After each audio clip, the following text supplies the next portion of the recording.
Hello class! Welcome to our new lesson.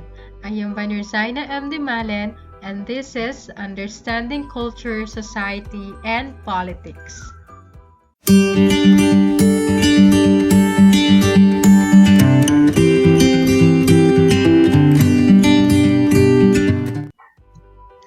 Human biocultural and social evolution.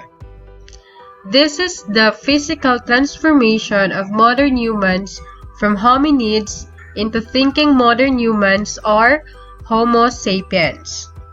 This is also refers to the changes or development in cultures from a simple form to a more complex form of human culture.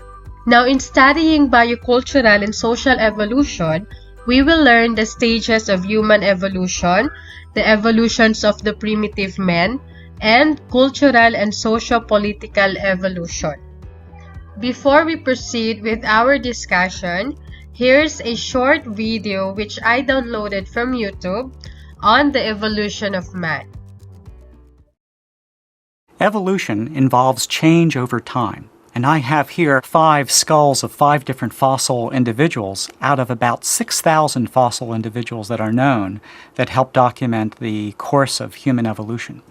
Well, you can see from just these 5 representing about 2.5 million years ago to about 1 million years ago to near the present that there were changes in the size of the brain case and also in the size and shape of the face. And you can see that the brain got larger over time and that the face generally got smaller over time until you get to our species where we have the largest brain and the smallest face that's tucked in underneath the brain case.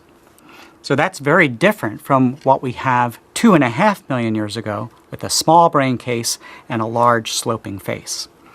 So what we see then is change over time in the physical form, in this case brain size and the size of the face. But human evolution involved not only change in the physical form of early humans up to ourselves, but also change in behavior. And so I have some of the stone tools that help show us some of the changes that occurred in the behavior seen in the archaeological remains. And so we have the earliest stone technologies known back to a little bit more than 2.5 million years ago.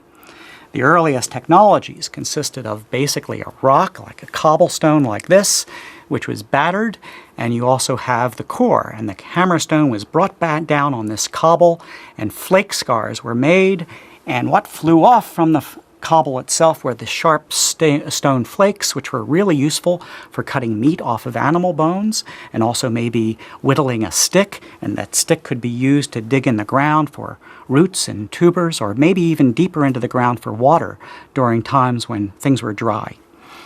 About 1.5 million years ago, we see that the early humans were able to make really large flakes and to take those flakes and to strike them all the way around, creating a sharp edge all the way around. And this is a really handy tool to carry around with you for a lot of different purposes. This is the oldest known hand axe, and hand axes were around for yet another 1 million years. Things changed pretty slowly. Well, what we see then, beginning about 500,000 years ago, is that the stone hand axes became smaller and they became more and more refined to the point where they became almost really pieces of art, really beautiful craftsmanship. And then technology kept getting smaller as you see these fine blades, and then even the innovation of arrowheads. And arrowheads were great, of course, for killing fast and dangerous prey. And so the history of technology has been pretty much the same ever since, going from big and clunky to really small and refined.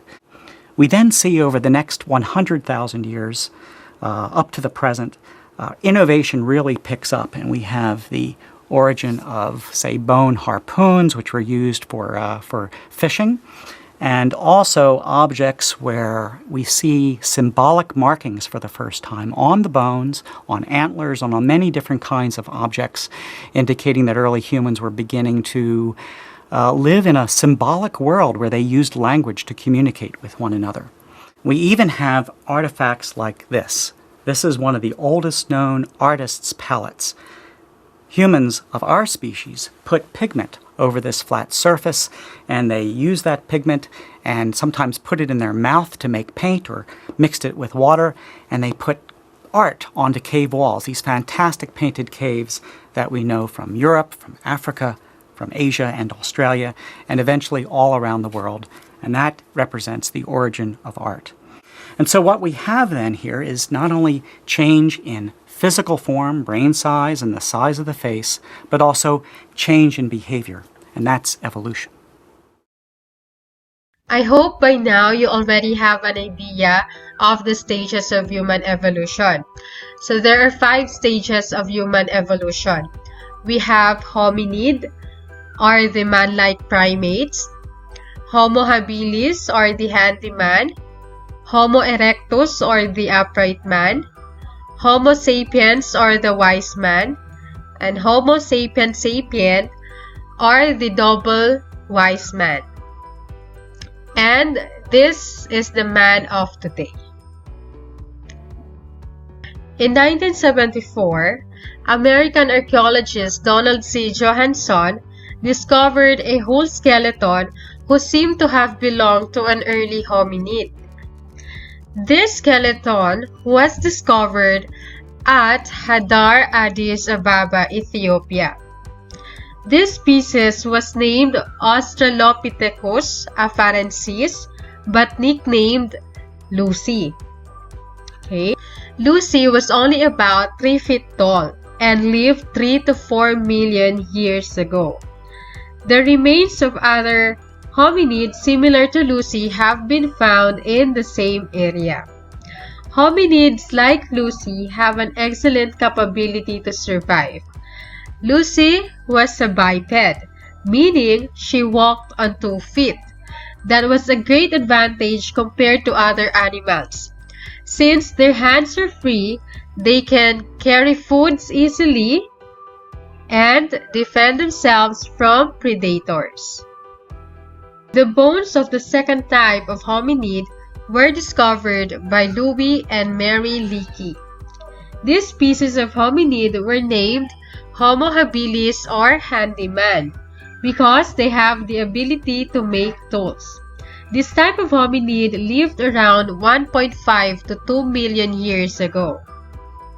They are 4 feet tall and also walked on 2 feet. They are noted for their ability to make tools. Because of their larger brain size, Homo habilis figured out that making tools was the key for their long-term survival. So they used rocks in chopping and cutting tools. They also used animal bones as digger sticks. Making tools helped the handyman live longer and had a better life. The third type of hominid were discovered on an island of southern Asia. When these bones were assembled, the skeleton stood straight up. The team who discovered these bones nicknamed this group of hominids as Homo erectus, or upright man. Upright man survived longer than any other hominid group. They lived from 1.8 million to 200,000 BCE. The remains of upright man have been discovered in Asia and Europe. They are 5.5 feet and were good walkers and runners. Upright man have larger brain than Lucy and handyman, which allowed them to create more complex tools. Their greatest advantage from any other hominids is their ability to use fire. Scientists have discovered that Homo erectus ate more meat than earlier hominids. Scientists also believe that they built shelters to protect them from other elements. These capabilities enabled Homo erectus to survive longer than any previous hominid. A fourth type of hominid was discovered in Germany's Neanderthal Valley and was given the scientific name of Homo sapien neanderthals, and we will call them Neanderthals. Neanderthals lived from 230,000 BCE to 30,000 BCE in Africa, Europe, and other parts of Asia. Although they are shorter and stocker, than other humans, they are much stronger. Neanderthals have larger brains than the previous hominids. This larger brain allowed them to become skilled tool makers. Making advanced tools helped Neanderthals immensely, but what really helped them is their ability to work together. Neanderthals was the first to hunt in an organized group. They worked together to surround and trap an animal. This proved to be advantageous to their species, and they did live with early modern humans for around 10,000 years.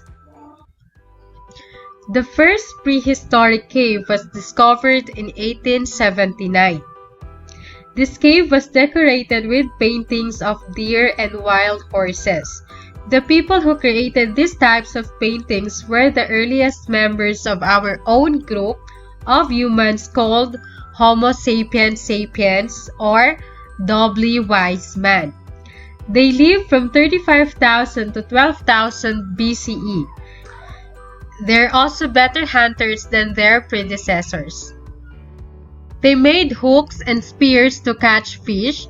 They also invented the spear thrower and bone arrow, which allowed them to hunt from a safer distance. They also have an artistic side. They painted on the walls of their caves, carved images out of crayons and bones. Not only did they live in this world, but they also have the ability to imagine, dream, and communicate their thoughts to others. These capabilities proved to be beneficial to their and our existence. Soon enough, Homo sapiens sapiens developed complex language and farming. Let us proceed to cultural and socio-political evolution. These are theories of social and cultural evolution that describes culture and society change over time. A long time ago, during the Paleolithic period, the common primitive men identified in this period were the Homo erectus and Homo sapiens. During this period, rough stone tools were used as main weapons. People lived in hunting, fishing, and gathering any fruits available in the forest. They were able to use fire, which was used to cook their food and to protect them from colds. They lived in caves and later learned to build primitive shelter and learned to develop primitive arts, personal ornaments, and other forms of art, until the Neolithic period happened. People in this period developed a more refined tools and weapons. They made their own house. They learned to domesticate animals such as horse, pigs, dogs, cattle, and etc. They learned to use wolf clothes as the protection of their skin, and they began to cut trees, which was used as a boat, as a means of transportation and fishing in the rivers. Another period came. It is called Age of Metals. Now, to best explain this, I have here another video which again downloaded from YouTube.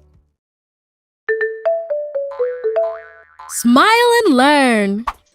5 things you should know about the Age of Metals. Prehistory is divided into 2 major stages, the Stone Age and the Age of Metals, that began 7,000 years ago, when humans started making metal objects.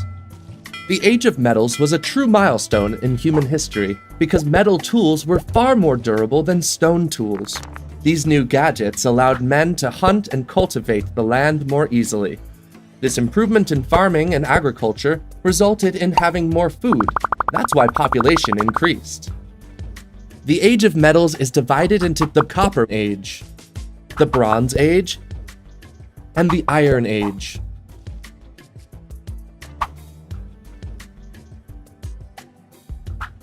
During the Age of Metals, early settlements and villages started to grow and slowly gave rise to the cities. These cities were normally located in areas with huge underground metal resources, and they were surrounded by high walls to protect them from enemies. Houses were made of stone or adobe, a mixture of mud and hay. These cities marked the beginnings of great civilizations in ancient history. This period in history is also marked by something of great significance: the first jobs and trades. People were now focusing exclusively on working in one particular trade area, like commerce, cattle raising, agriculture, pottery, or metal crafts.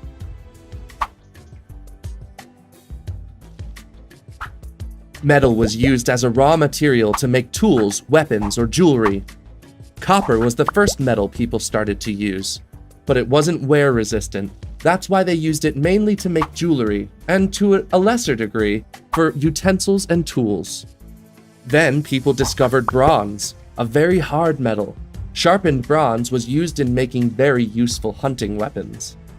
The last metal people discovered was iron. Same as bronze, iron was a very hard and wear-resistant metal. Using both bronze and iron, people made tools they used to work with, also weapons and even sculptures.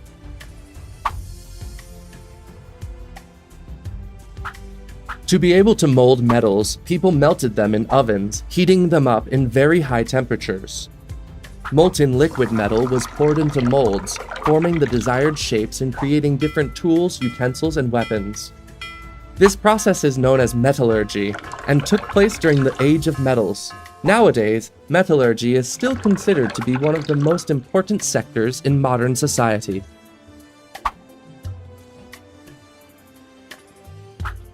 Thanks to metallurgy, the crafting trade started to bloom. Older inventions like the wheel or the sail were now being improved to give rise to the first means of transportation, like the carriage or the first sailing boats. Thanks to them, commerce and the trading of goods started to develop. Cities were growing and people started changing their lifestyle. The Age of Metals ends with the invention of writing. This is when great ancient civilizations start emerging. These are the 5 things you should know about the Age of Metals. Did you like learning about them?